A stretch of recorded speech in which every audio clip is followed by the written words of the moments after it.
থেকে বিক্ষোভ সমাবেশের আয়োজন করা হয়েছে।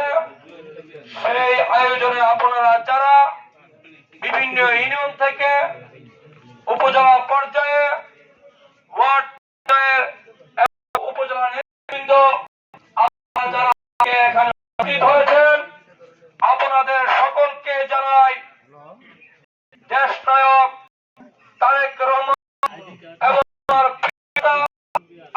কবির আহমেদ ভূঁইয়া পক্ষ থেকে আন্তরিক শুভেচ্ছা সংগ্রামী অভিনন্দন। সংগ্রামী ভাইয়েরা আমার, মতো নয়, আমাদের প্রত্যেকটি নেতা কর্মী যেখানে প্রোগ্রাম করতেছে চেয়ারের ব্যবস্থা নেই, রাজপথে দাঁড়িয়ে রাস্তায় দাঁড়িয়ে পাটকেল খেয়ে ফাটিয়ে সভা সমাবেশ করতেছে।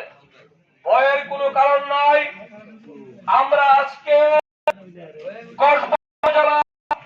এই গ্রাম থেকে দিতে চাই, যত বাধা না কেন, যত হুমকি দেন না কেন, যদি আমরা মাঠে যাই, আমরা কেউ কিন্তু মাঠে থাকবেন না। আমি ভাইয়ের আমার, আমি আপনাদেরকে বলি, এমনি করে আজকে যেভাবে বিক্ষোভ সমাবেশ উপস্থিত হয়েছেন, আগামীতে আন্দোলনের ডাক আসবে, রাজপথ দখল করতে হবে, এলাকা দখল করতে হবে, 10 ইউনিয়ন দখল করতে হবে। সবাই এমনি করে কেউ আসবেন না। আপনারা ভালো করে জানেন, টিভিতে দেখেন না, ফেসবুকে দেখেন না, কিভাবে নেতা কর্মীরা ঘর থেকে বের হয়ে আসে, ঠিক তেমনি ভাবে বের হয়ে আসবেন। কারণ আমার ভাইয়ের রক্ত গিয়েছে, আমার বুকে রক্তক্ষরণ হয় যখন আমরা ফেসবুকে টেলিভিশনে দেখি আমার ভাইকে হত্যা করা হয়েছে, আমার ভাইয়ের বুকে গুলি করা হয়েছে, আমার মা বোনদেরকে অত্যাচার করা হচ্ছে। কেন্দ্রীয় বিএনপি নেতৃত্বকে পর্যন্ত তারা ছাড় দেয় নাই। তাই সংগ্রামী ভাইয়েরা আমার, আপনারা আগামীতে আরো শক্তিশালী হয়ে হবে।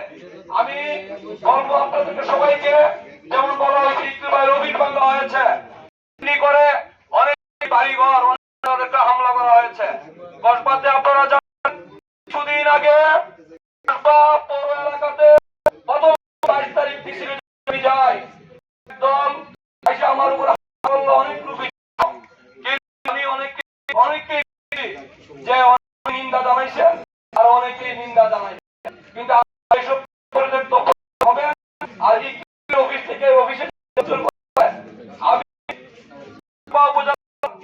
সকলের পক্ষ থেকে এবং বিএনপির পক্ষ থেকে আমি তীব্র নিন্দা, কারণ অফিসে হামলা করেছে, কালকে আবার হামলা করবে, কালকে আপনার বাড়ি হামলা করবে, মধ্যে অনেক কিছু হবে, কিন্তু আমরা সময় সবাই এক হয়ে করতে হবে, কারণ পদবীর লড়াই থাকবে। আপনারা দেখেন